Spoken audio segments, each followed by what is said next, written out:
How's everybody doing? You doing good? Awesome. If you don't know me, my name's Elliot. I'm the associate minister here at the Cove. And I'm excited to be here with you this morning, whether you're here with us in the room or on the podcast or on the live stream. We love you. And I'm excited to continue our conversation this morning as we continue to kind of unpack this series. We're calling it the Gift Exchange. And we're taking a look at what it would be like if we could have a gift exchange with God this Christmas. And we said it's really more like a white elephant exchange because we're bringing kind of junk to the party, aren't we? Okay? And we said a couple of weeks ago that we're going to exchange our worry for God's peace, not just peace with God, but the peace of God. And then last week, we said we're going to exchange our hurts for His healing. And we said that you can't really receive that healing while you're holding on to the hurting. And we also said that, you remember, we said that giving God that hurting doesn't mean you're saying it doesn't matter anymore. It just means that you're saying that He's big enough to handle it and give you the healing that you're looking for. And today, we're going to dive even deeper. And to be honest with you, I almost hesitated. I almost didn't preach this sermon, especially this close to Christmas. But sometimes you got to just say what God told you to say, even if you don't want to. So I want to tell you a story here as we begin this morning. And many of you know my son, Micah. He's awesome. He's 7, and poor guy's going to be a sermon illustration his whole life. But sorry, buddy. That's how it goes, right? He was kind of mad at me. I was talking about him, but he'll get over it, right? Many of you know him, but what you probably don't know is his middle name is Taylor. And he's named after my buddy Taylor, who lived next door to us in Clearwater. And Taylor, he had, let's call it a troubled past, okay? When I met Taylor, he had already died and been resuscitated. You see, he died of a drug overdose, and he didn't have any peripheral vision. And so he probably isn't what you would call a church person. You know what I'm saying? And I hate that phrase because it kind of makes it sound like church people have their stuff together and everybody else doesn't. And I know y'all well enough to know that that ain't true, okay? You know me the same, right? We don't. But you understand what I'm saying. He wasn't coming to church. He wasn't doing this thing. But one of his best friends, his name was Randy Diebel. And he actually was the youth minister at the church I was working at. So he introduced me to Taylor, and it turns out we're next door neighbors. So we got pretty close, okay? And I'll never forget the day that Taylor was baptized. Randy was baptizing him, and I know this is shocking to you, but I was running cameras, okay? So I'm doing video recording, but I forgot to hit record on the camera. So we baptized him again. So we told him, you're pretty good at sinning, so you probably needed it, okay? And please don't draw any theological conclusions from that statement, okay? You only need to be baptized one time, all right? But we used to bust his chops about that all the time. And over the years, Taylor and I got really close. We became best friends, and he lived next door to me, so we used to go to the gym together all the time, and I would drive him because, hello, no peripheral vision, right? And so this continued even after he moved. He moved across town, and I would just go and I would pick him up, and we would go to the gym and work out. Every morning we go early because both of us are like, I want to get this out of the way because if it's after work, it ain't happening. Okay, so I would go and pick him up a little after 6 every morning, and we would go to the gym. And I remember one morning I went to pick him up, and I didn't want to get out of bed. The only reason I got out of bed is because I had a gym partner. You know, you been there?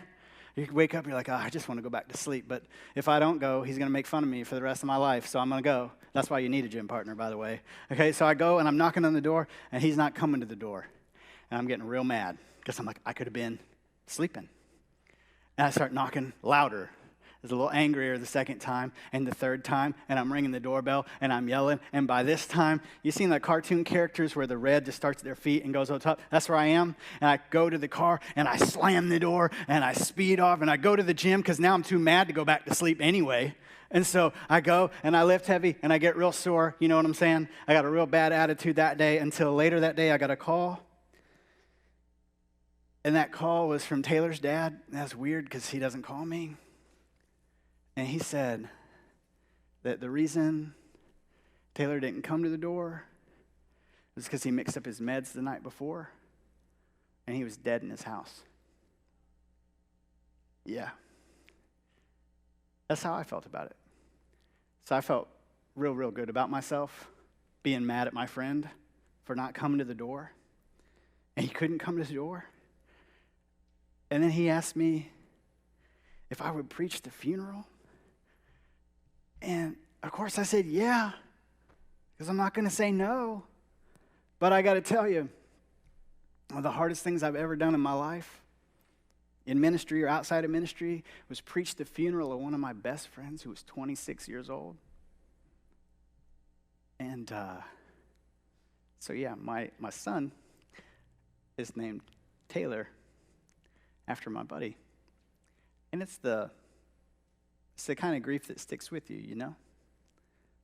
And I bet you can relate, because I bet you got a story that's pretty close to that one, don't you?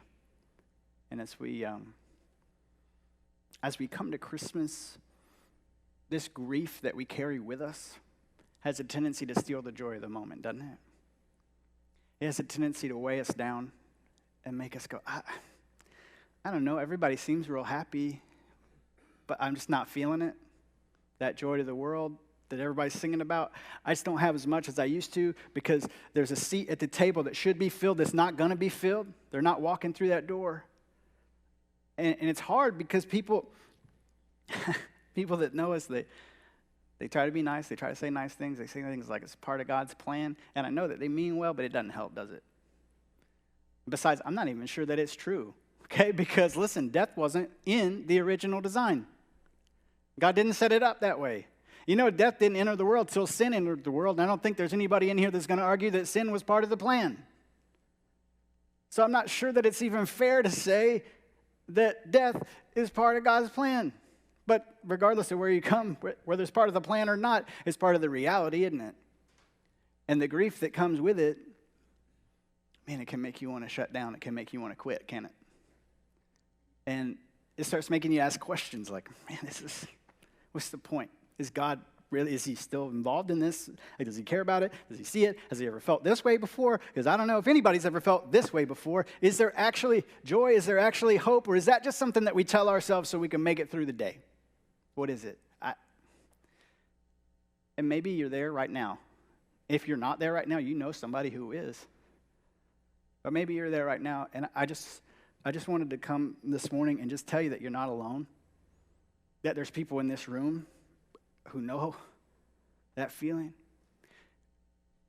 And Jesus himself is familiar with that grief as well. I don't know if you know this, but one time Jesus was hanging out with the 12, and he got a note that said, your buddy's real sick, and you need to come right now. But he didn't. He waited a few days, and his friend Lazarus died. And actually, when Jesus shows up on the scene, Lazarus has been dead for 4 days already. And Lazarus' sister kind of gives it to him, didn't she? And then after that happened, here's where we're going to pick up this story. Check this out. It says, when Jesus saw her weeping, Lazarus' sister, and saw the other people wailing with her, a deep anger welled up within him. How many of you know that with loss comes that denial and that depression and that anger? I just want you to see that Jesus had that same thing that you have. Okay? A deep anger welled up within him, and he was deeply troubled. Where have you put him? He asked them. They told him, Lord, come and see. Then Jesus wept. And the people who were standing nearby said, see how much he loved him. But some said, this man healed a blind man. Couldn't he have kept Lazarus from dying? I want you to see that Jesus is crying and still getting criticized. Jesus is grieving and still catching grief. And I just wanted to show you that the grief Jesus feels here and the tears that he's crying here, they're real tears. And I don't mean to sound cold when I say this, because I know Jesus knows and loves everybody, but this isn't just some random guy that came to hear Jesus preach a couple times, okay? This is a close friend. Jesus had stayed in the home of Mary and Martha and Lazarus, probably multiple times. This is a close friend. So when Jesus is grieving here, this is as real as it gets. And yeah, Jesus knew what was going to happen because he knows everything. He knew, spoiler alert, he was going to raise Lazarus from the dead in a few minutes. But how many of you know, knowing what's going to happen later doesn't take away the pain of the present? Just because I know what's coming doesn't mean I'm not hurting right now. Not true for you. It wasn't true for Jesus either. I'll pick up the story from there. It says, Jesus was still angry as he arrived at the tomb. And when I'm reading for Jesus, I'm going to read it angry, and that's why. Because it says he was still angry as he arrived at the tomb. A cave with a stone rolled across its entrance. Roll the stone aside, Jesus told them. But Martha, the dead man's sister, Lazarus' sister, protested, Lord, he's been dead for 4 days. The smell will be terrible. And Jesus responded, didn't I tell you that you would see God's glory if you believed? Didn't I tell you? So they rolled the stone aside. Then Jesus looked up to heaven and said, Father, thank you for hearing me. I mean, you always hear me, but I said it out loud for the sake of all these people standing here so that they will believe you sent me. Then Jesus shouted, Lazarus, come out. And the dead man came out, his hands and feet bound in grave clothes, his face wrapped in a headcloth. And Jesus told them, unwrap him and let him go. And here we see Jesus saying, no, this game has changed. This game has changed. Here we see Jesus exercising power over life and death. He said, death has been in charge for a while now, but no more. I'm coming and I'm flipping the script because I'm in charge here. And now, death is not the end. You see, while death is still a defining moment, to be sure, it's not the period at the end of the sentence. While death is a defining moment, to be sure, it's not the period at the end of the sentence. And even though we know that, we still carry that grief, don't we? And Jesus still experienced that grief, didn't he? And it shouldn't really surprise us because Isaiah told us that that's what Jesus was going to experience. He said this in Isaiah 53:3. He was despised and rejected, a man of sorrows, acquainted with what? Deepest, a little bit of grief? Acquainted with deepest grief. We turned our backs on him and looked the other way. He was despised. We didn't care.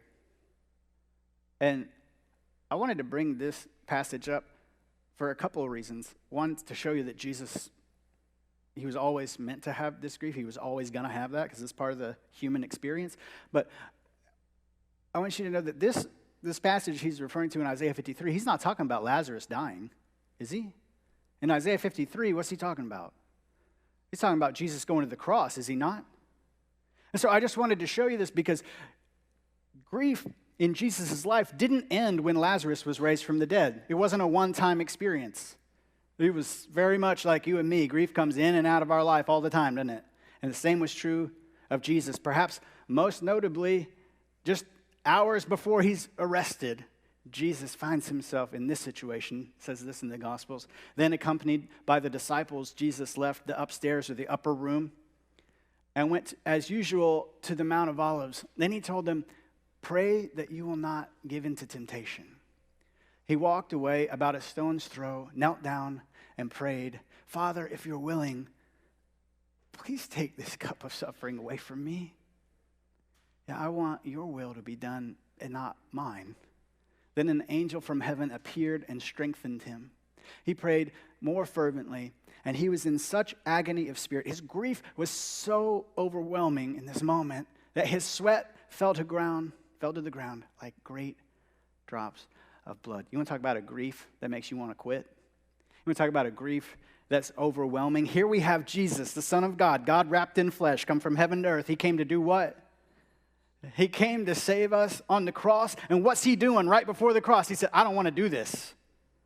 This is too hard. Can we do anything else, please? Why do I tell you that? Because I know that there's people in this room, there's people that you know that feel that way right now. I don't want to do this anymore. I don't want to do this anymore. It's too much. I can't go on. The grief is too great. I just want you to see that Jesus knows what you're feeling. Jesus has been there. And maybe you're here today and you're like, man, Elliot, this is a really depressing sermon to preach right before Christmas. What are you talking about this for? I wanted to talk about it with you because I wanted to share with you the same thing that I shared with Taylor's family all those years ago. I dug out the sermon from his funeral and I read through it, and here's what I said to them. I want to share it with you too. There's hope on the horizon. There's hope on the horizon. It might not feel like it right now because grief has this tendency to lock you down, doesn't it? It has this tendency to make you feel like there is no tomorrow. There's nothing else. There's only the pain of this moment, and what's the point? And I just want you to know that grief is a liar, because there's hope on the horizon. There's a reunion on the way, and that hope is rooted in the fact that death is no longer the period at the end of the sentence, but a launching pad into eternity with Jesus. Death is no longer the period at the end of the sentence, but a launching pad into eternity with Jesus. See, as followers of Christ, we have this hope, and not death, not nobody, not no thing can take it from you. Never. Can't be taken. And we read about this hope in Revelation 21:4. It says this, it's talking about Jesus. I don't know if you noticed this, but a lot of times the Bible is talking about Jesus, okay? So here we're still talking about Jesus. It says, he will wipe every tear from their eyes, and there will be what? Say it out loud. No more death. No more. No more death or sorrow or crying or pain. All these things are gone. What? Say it out loud. Forever. All of them are gone forever. Death, sorrow, crying, pain. And I understand you're still feeling the grief in this moment, because we saw a few minutes ago, knowing what's going to happen in the future doesn't negate the present pain that we're feeling. It's true for you. It's true for Jesus. But I want you to understand that while future hope doesn't negate present pain, you do have the promise that it's not going to last. This moment isn't all there is. There's hope on the horizon. There's a reunion on the way. And I don't know if you've noticed this, but the older I get, the sweeter heaven looks. Yeah? And some of you are like, well, you're not that old. Yeah, I understand that. But I'm going to tell you something that's true for me. I bet it's true for you. I'm looking forward to heaven a lot more right now today than I was 10 years ago. I bet that's true for you too. And I know that heaven is not about seeing everybody else. I get that. I get that when we get to heaven, we're going to run and we're going to fall at the feet of Jesus. And he's the one that's going to wipe every tear from our eye. He's the reason that we're going to be excited to be there. But you cannot convince me that that moment won't be made all the sweeter by all the people that I get to share that moment with. You can't convince me of that. Because I think that's 100% true. And some of you are here this morning and you're holding onto that grief. And God said, if you would just give it to me, I got something for you. And I got something for you right now. Because I want to exchange that grief that you have. I want to exchange it for joy. And listen, I understand. If you kind of sit back like this on that, whoa. You're talking about joy in this moment right here. You want to talk about that right now? Listen, here's what I'm not saying. I'm not saying that you're going to be happy that the person that you lost is not there, but that's not what joy is anyway, is it? You can have the peace of God, and you can have hope that's on the horizon, and you can have joy in the fact that you have a Savior who has defeated death and promised to keep all those who would follow him. That's where that peace, that's where that joy, that's where that hope that's on the horizon, that's where it comes from. And this is what Christmas is about, isn't it? What it's about. You know, I can't wait to see my buddy Taylor again, because I haven't been able to tease him about getting baptized twice in a while. I'm ready to do that again. I can't wait to introduce him to my son, Micah, and he's going to find that hysterical because, you see, he made the mistake of complaining to me one time that his dad named him Taylor, and he thought Taylor was a girl's name. And so I said, no, you're right. And then I reminded him of that every day. So, because I'm a good friend like that, you see. So he's going to find it real funny that I named my firstborn son Taylor after him. I'm looking forward to that day. I'll introduce you. We'll hang out, okay? As long as you introduce me to the people that you can't wait to see. That'll be fun, won't it? There's hope on the horizon. There's a reunion on the way because of what Jesus has done for you and for me. And that's where that hope, that's where that joy comes from. And God said, I want you to give me that grief. Because I can handle it. I can handle that hurt.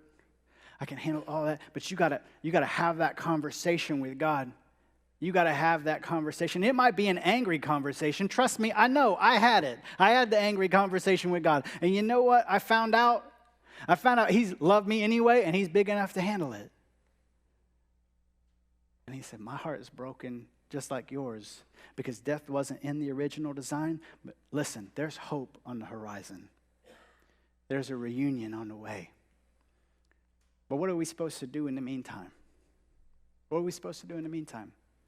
We keep walking with Jesus. We keep hoping.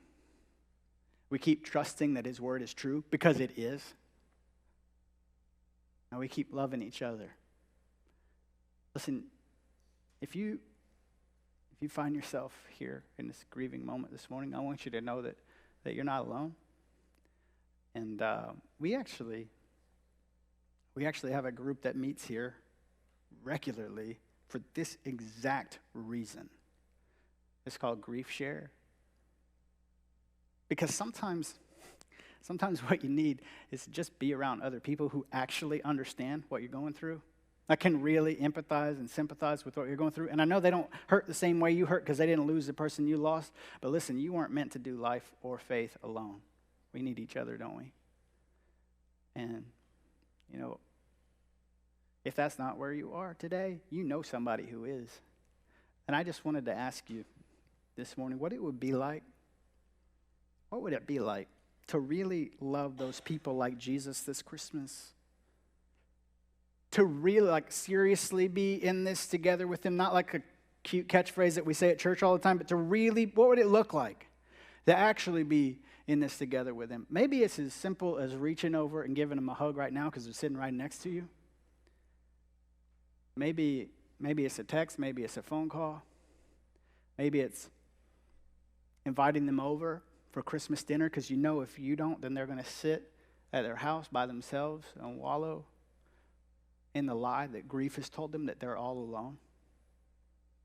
Whatever you do, whatever it is that you do, I hope that you'll love them. I hope that you'll encourage them. I hope you'll remind them that grief is a liar and that they're not alone. Maybe you're here this morning and you're feeling alone. And I came here today to tell you there's hope on the horizon.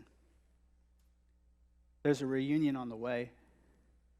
Because Jesus came from heaven to earth. That's why we celebrate Christmas, isn't it? He came to conquer sin. He came to conquer death. And there's a day that's coming when death and sorrow and crying and pain will be gone forever. There's hope on the horizon. There's a reunion on the way. I'm looking forward to that day, aren't you? It's going to be a good day. Maybe you're here today and you're like, man, I need some of that hope in my life. I need some of that joy, because grief has a tendency to steal it. Maybe you need that hope for the very first time, and you want to know about this Jesus who would give up heaven to come down here and go through all this stuff so that we could be made right with God. You come to the right place this morning.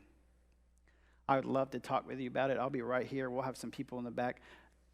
Guys, I'm begging you to give that grief to God, and he'll give you the joy of Jesus. Just remember, there's hope on the horizon. There's a reunion on the way. Love y'all. Let's pray.